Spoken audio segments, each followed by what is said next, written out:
ik gun die voor 2023 iets waarvan ik dacht, nou, dat kunnen ze wel gebruiken.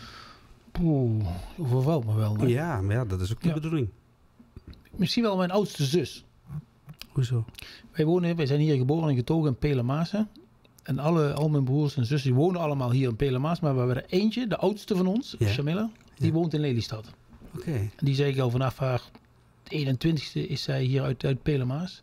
En die maakt wel moeilijke tijden nou mee met haar man en haar zoon die allebei flink ziek zijn. Dus er komt veel op haar af. Ja. En ze zit dus op een afstand. Dus we zijn veel actief in de app om haar hun hart onder de riem te steken. Ja. Ik denk dat zij in deze fase dat goed kan gebruiken. Ja, en dan is het balen dat je zo ver weg zit. Hè?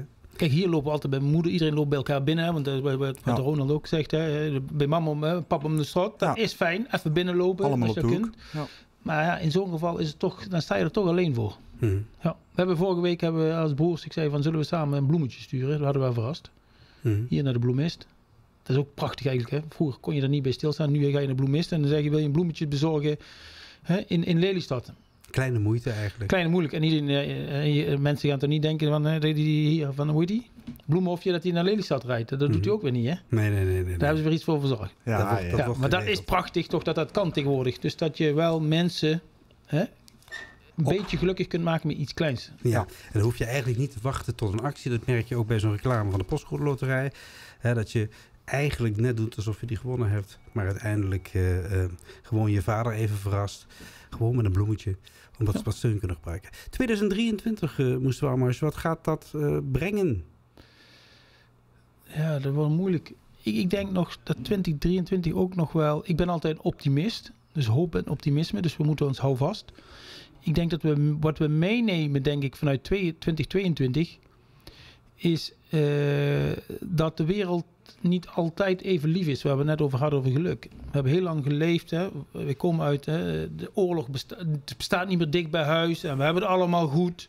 We kunnen overal op vakantie. En we hebben de thermostaat, die kan... Oké, is een beetje fris, die kan omhoog.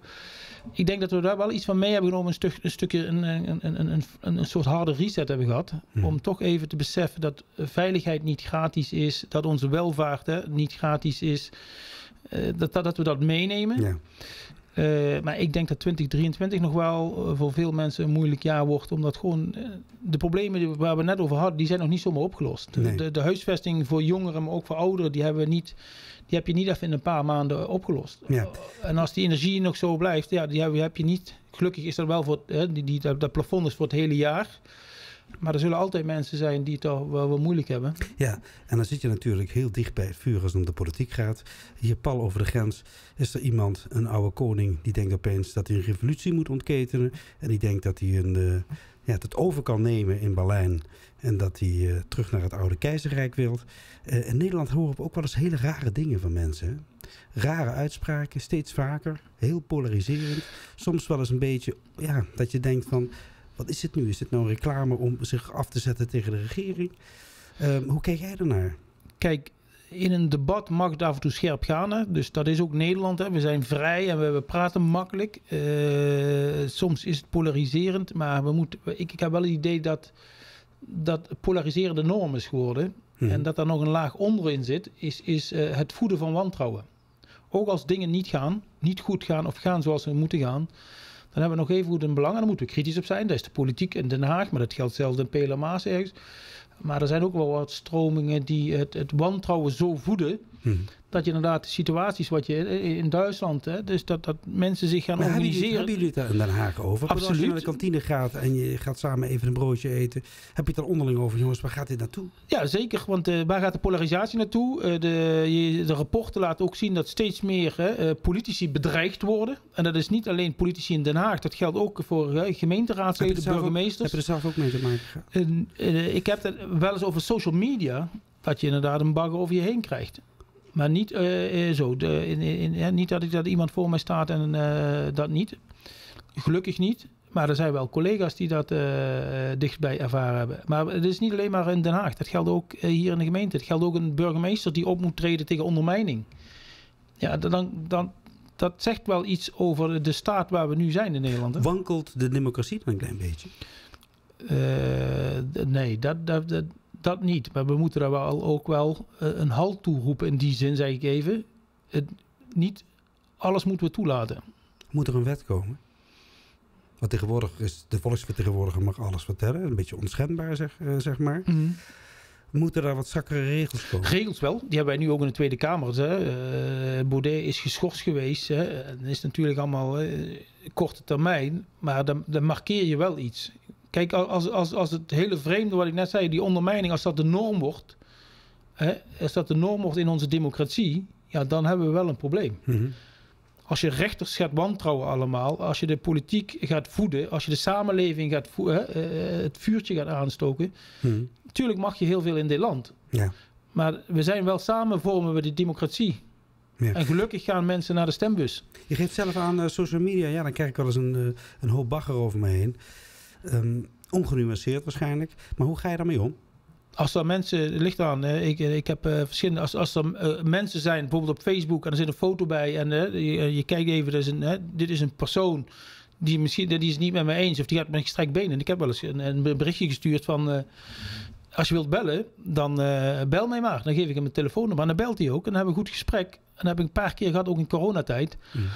En ook, ik begrijp ook wel toen in die coronatijd, toen het heel moeilijk was, ook voor ondernemers, die emotie die erbij zit, en geen uitweg zien, slapeloze nachten, dat ze dat soms roepen en dan ga je ermee in gesprek. Mm. Maar er zit er ook bij, anoniem plaatje, weet ik wat allemaal. En als dat echt de grens over gaat, dan blok ik hem. Ja. Dus, er wordt ook wel eens beweerd dat die politici soms maar een korte termijnvisie hebben, omdat ze maar voor een paar jaar in die Kamer zitten. En dat we eigenlijk een lange termijnvisie nodig hebben. Zeker als het gaat om klimaat en noem al crisissen maar op die op dit moment gaande zijn. Ja, wordt er onderling ook wel eens over gepraat? Of merk je dat? Want ik merk ook wel dat er snel een mening wordt gevormd over de politici, alsof het onbekwame mensen zijn die daar aan het bewind zijn. Dat klopt. Kijk, er zijn absoluut wel lange termijn visies pakken. We hebben met ook niet alleen Nederland, ook Europa en in de wereld 196 landen hebben Parijs ondertekend. We hebben de pensioendiscussie over het pensioenfonds. Die heeft 15 jaar lang geduurd. En nu, gisteren is dan een meerderheid geweest. Om dat toch toekomstbestendig te maken. Ook dat ook jongeren dadelijk een pensioen hebben. Dat zijn toch wel dingen ook voor de lange termijn. Maar ik ben het wel met je eens.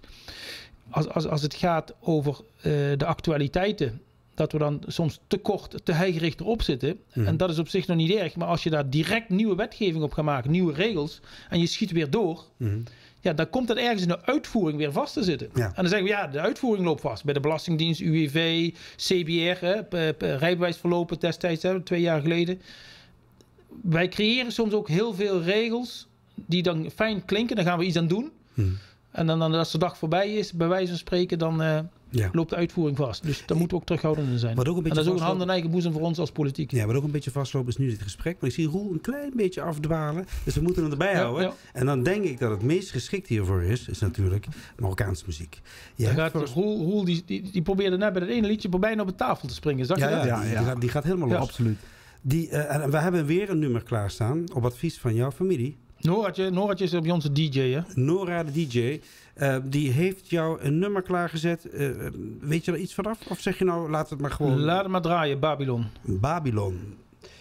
Dan moet ik 2 handelingen verrichten. En je weet dat, voor een man is dat erg lastig. Dus dat betekent... Zina betekent schoonheid. Je bent geen vrouw, hè? Ja. Dus,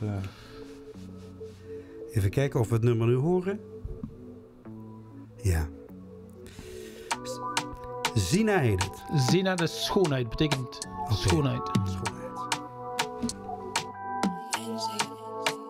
Je suis pas mauvais, tu sais que je sais. Je dois rester seul de temps en temps. Je veux du zéyo, donc la baby j'essaie. Moi je fais la fête que de temps en temps. Elle me disait je traîne trop. Le quartier ça peut rendre trop fou les gens. Elle me disait je traîne trop. Le quartier ça peut rendre trop fou les gens. Aïe aïe aïe aïe. On va faire